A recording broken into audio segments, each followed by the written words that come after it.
آج ہم سلطنت عثمانیہ کی تاریخ کے ایک بہت ہی اہم اور ڈرامائی موڑ پر بات کریں گے، سلطان مراد دوم کا دور، جی بالکل۔ اور خاص طور پر 1440 کی دہائی، وہ واقعات جو وارنا کی جنگ تک لے گئے۔ ہاں، وہ دور واقعی بہت کچھ بدل رہا تھا بلکان میں۔ ہمارے پاس ہسٹری ود سہیل کی ویڈیو سے کچھ معلومات ہیں، تو دیکھتے ہیں کہ وہاں کیا منظر کشی کی گئی ہے۔ اچھا، تو شروعات ہوتی ہے یوں سمجھیں کہ 1437 سے، جب ہنگری کے جو بڑے طاقتور بادشاہ تھے ساجسمنڈ، ان کی موت ہوئی۔ اوہ ہاں، تو اس سے ہنگری میں ایک طرح کا سیاسی خلا پیدا ہو گیا۔ سلطان مراد دوم نے اس موقع کو دیکھا اور سربیا پر اپنا اثر بڑھانے کی کوشش کی۔ یعنی حملہ کیا انہوں نے؟ جی 1440 میں حملہ کیا، سربیا پر کنٹرول مضبوط کیا، لیکن جو اہم قلعہ تھا بلغراد وہ نہیں لے سکے۔ اچھا، اور اسی دوران وہ ہنگری میں کوئی نیا بڑا نام بھی سامنے آ رہا تھا؟ بالکل، جان ہنیاڈی، وہ ایک آپ کہہ لیں بہت ہی قابل فوجی کمانڈر تھا اور تیزی سے ہنگری کی سیاست میں ابھر آیا۔ تو اس نے کیا کیا؟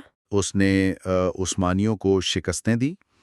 1441-42 میں سربیا میں اسحاق پاشا تھے عثمانی گورنر، ان کو ہرایا۔ اچھا، پھر مزید پاشا کو ہرایا۔ تو ان کامیابیوں سے وہ بہت مشہور ہو گیا، ٹرانسلوینیا کا سفید نائٹ۔ واہ، سفید نائٹ! جی، البتہ ذریعہ یہ بھی بتاتا ہے کہ جنگی قیدیوں سے ان کا سلوک کچھ سخت تھا۔ اس زمانے کی جنگوں میں شاید یہ عام ہو۔ شاید۔ خیر، ان شکستوں سے سلطان مراد یقیناً پریشان تو ہوئے ہوں گے۔ ظاہر ہے، تو رد عمل کیا تھا ان کا؟ انہوں نے پہلے تو ایک طرح سے ذمہ دار ٹھہرایا ولاچیا کے حکمران ولاد دوم کو، جو ٹیکنیکلی طور پر ان کے ماتحت تھے۔ اچھا، اس کو پہلے تو قید کیا، لیکن پھر رہا کر کے فوج دی کہ جاؤ بھائی ولاچیا پر دوبارہ اپنا کنٹرول جماؤ۔ اور ضمانت کے طور پر؟ ضمانت کے طور پر ولاٹ کے 2 بیٹوں کو ادرنا بھیج دیا، جو اس وقت دارالحکومت تھا، اوہ، اور ان میں سے ایک بیٹا وہی تھا جو بعد میں، ڈریکولا؟ واقعی؟ جی ہاں، ولاٹ سوم، جو آگے چل کر ڈریکولا کہلایا۔ یہ تو بڑی دلچسپ بات ہے۔ اچھا، تو ایک طرف یہ چل رہا تھا، دوسری طرف یورپ میں بھی کچھ تیاریاں ہو رہی تھیں عثمانیوں کے خلاف؟ بالکل، پوپ کی پوری حمایت تھی اور ہنگری، پولینڈ، ویلیچیا، بوسنیا، دوسرے جرمن اور فرانسیسی نائٹس سب مل کر ایک بڑا صلیبی اتحاد بنا رہے تھے۔ مقصد کیا تھا؟ ترکوں کو یورپ سے نکالنا؟ جی بالکل یہی، اور اس میں ایک بڑا کردار تھا کارڈنل جولین سیزارینی کا، وہ بہت پرجوش تھے۔ وہ مذہبی رہنما تھے۔ جی، اسی دوران سلطان کو ایک اور مسئلہ درپیش ہوا، اناتولیا میں، یعنی آج کے ترکی کے ایشیائی حصے میں۔ کیا ہوا وہاں؟ کرمان قبیلے نے بغاوت کر دی اور ایک بڑا ذاتی صدمہ بھی پہنچا سلطان کو۔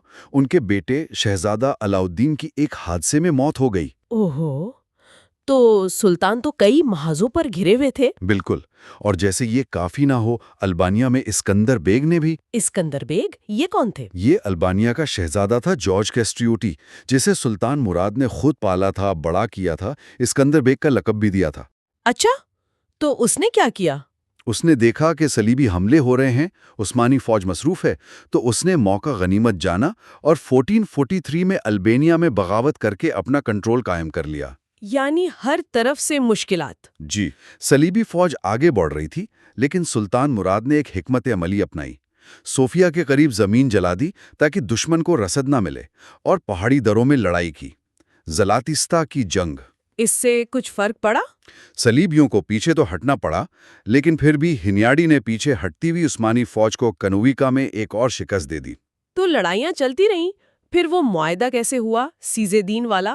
ہاں، ان سب لڑائیوں کے بعد جولائی 1444 میں آخر کار ایک معاہدہ ہوا۔ کیا طے پایا اس میں؟ 10 سالہ جنگ بندی، سربیا کو آزادی مل گئی، ولاچیا ہنگری کے حوالے کر دیا گیا، اور عثمانیوں نے کچھ تاوان بھی ادا کیا۔ اور اس معاہدے کو پکا کرنے کے لیے سلطان مراد نے قرآن پر اور شاہ لیڈسلاؤس نے انجیل پر قسم کھائی۔ یہ تو بڑی سنجیدہ بات تھی۔ جی، اور ان سب جنگوں اور بیٹے کی موت سے سلطان اتنے دل برداشتہ ہوئے کہ انہوں نے ایک بہت غیر معمولی قدم اٹھایا۔ کیا؟ وہ تخت سے دستبردار ہو گئے، اپنے 12 سالہ بیٹے محمد کے حق میں۔ 12 سالہ بیٹے کے؟ یہ تو جی، وہی جو بعد میں فاتح قسطنطنیہ بنے، اور خود منیسا چلے گئے، گوشہ نشینی اختیار کر لی۔ لیکن یہ امن تو پھر قائم نہیں رہا۔ افسوس کی بات ہے، بالکل نہیں۔ صرف 1 مہینہ گزرا ہوگا۔ صرف 1 مہینہ؟ جی، اور وہی کارڈنل سیزیرینی، اچھا، انہوں نے کیا کیا؟ انہوں نے بادشاہ لڈسلاؤس کو قائل کر لیا کہ چونکہ یہ معاہدہ ایک غیر مسیحی سے کیا ہے اس لیے اس کو توڑنا جائز ہے۔ یعنی مذہبی فتویٰ دے دیا؟ ایک طرح سے جی، اور ہیوناڈی کو بلغاریہ کی بادشاہت کا لالچ دیا گیا۔ تو وہ بھی مان گئے؟ وہ بھی مان گئے، سربیا بھی دوبارہ اتحاد میں شامل ہو گیا۔ یہ تو قسموں کا کیا ہوا پھر؟ بس سیاسی اور مذہبی مفادات غالب آ گئے۔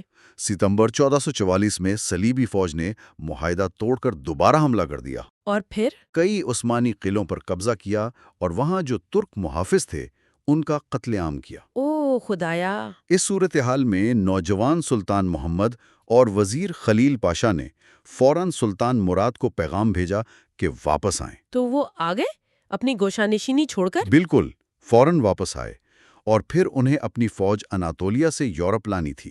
جنووا کے جو بحری جہاز تھے ان کو بھاری رقم ادا کی تاکہ وہ فوج کو پار کرا دیں۔ اور پھر آمنا سامنا ہوا وارنا میں؟ جی، 10 نومبر 1444 وارنا کا میدان، عثمانی فوج تقریباً 40,000، صلیبی فوج شاید 20,000 کے قریب۔ اور وہ معاہدے کی نقل؟ وہ ایک نیزے پہ لٹکا رکھی تھی عثمانیوں نے، شاید یہ دکھانے کے لیے کہ دیکھو تم نے معاہدہ توڑا ہے۔ جنگ کیسی رہی؟ شروع میں تو صلیبیوں کا پلڑا بھاری رہا، ہونیاڈی نے عثمانیوں کے دائیں بازو کو پیچھے دھکیل دیا، اچھا۔ لیکن پھر عثمانیوں کے بائیں بازو نے زبردست جوابی حملہ کیا۔ اسی ہنگامے میں شاہ لاڈسلاؤس نے شاید ضرورت سے زیادہ جوش دکھایا۔ کیا کیا انہوں نے؟ براہ راست عثمانی مرکز پر، جہاں سلطان خود تھے، حملہ کر دیا۔ گھوڑا گرا اور ایک یونیچری سپاہی خواجہ خریری نامی، اس نے ان کا سر تن سے جدا کر دیا۔ بادشاہی مارا گیا؟ جی، اور بس بادشاہ کے مرتے ہی صلیبی فوج میں بھگدڑ مچ گئی۔ تو ہنیاڈی اور وہ کارڈنل؟ ہنیاڈی تو بمشکل جان بچا کر بھاگے، کارڈنل سیزارینی بھی مارے گئے۔ تو یہ تو فیصلہ کن فتح ہوئی عثمانیوں کی۔ بالکل فیصلہ کن۔ اس نے نہ صرف سلطنت کو بچایا بلکہ بلقان میں عثمانی طاقت کو بہت مضبوط کر دیا۔ بعد میں سربیا اور بوسنیا مکمل طور پر عثمانی کنٹرول میں آ گئے۔ بوسنیا کے بارے میں ایک بات سنی ہے کہ وہاں لوگوں نے عثمانی حکومت آسانی سے قبول کر لی تھی۔ جی، ذریعہ یہ کہتا ہے کہ اس کی ایک وجہ یہ تھی کہ بوسنیا میں ایک مقامی مسیحی فرقہ تھا، بوگومل۔ انہیں ڈر تھا کہ اگر کیتھولک ہنگری کا زور بڑھا تو انہیں جبراً کیتھولک بنا دیا جائے گا۔ اچھا، تو عثمانیوں سے انہیں یہ ڈر نہیں تھا؟ عثمانی نسبتاً زیادہ مذہبی رواداری دکھاتے تھے۔ اسی سلسلے میں وہ ایک واقعہ بھی ہے، جارج برنکووچ سرب حاکم کا۔ کیا واقعہ؟ انہوں نے ہنیاڈی اور سلطان مراد دونوں سے پوچھا کہ اگر آپ جیتے تو کیا کریں گے؟ ہاں۔ ہنیاڈی نے کہا کہ وہ پورے علاقے میں کیتھولک چرچ قائم کریں گے۔ اور سلطان مراد نے؟ سلطان مراد نے کہا کہ وہ ہر مسجد کے ساتھ ایک گرجا گھر بھی بنوائیں گے تاکہ سب اپنے اپنے عقیدے پر عمل کر سکیں۔ یہ تو بڑا فرق ہے۔ جی، تو خلاصہ یہ ہوا کہ ہنیاڈی کی کامیابیوں سے یورپ میں امید تو جاگی، معاہدہ بھی ہوا، لیکن پھر مذہبی جوش اور سیاسی لالچ نے وہ معاہدہ توڑوا دیا۔ بالکل، اور سلطان مراد کو واپس آ کر وارنا میں صورتحال سنبھالنی پڑی اور وہ فتح بہت اہم ثابت ہوئی۔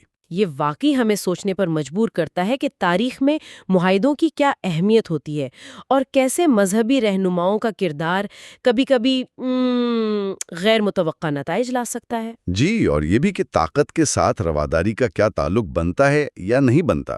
بالکل، کیا طاقت ہمیشہ عدم برداشت ہی لاتی ہے؟ یہ ایک سوال ہے جس پر سوچا جا سکتا ہے۔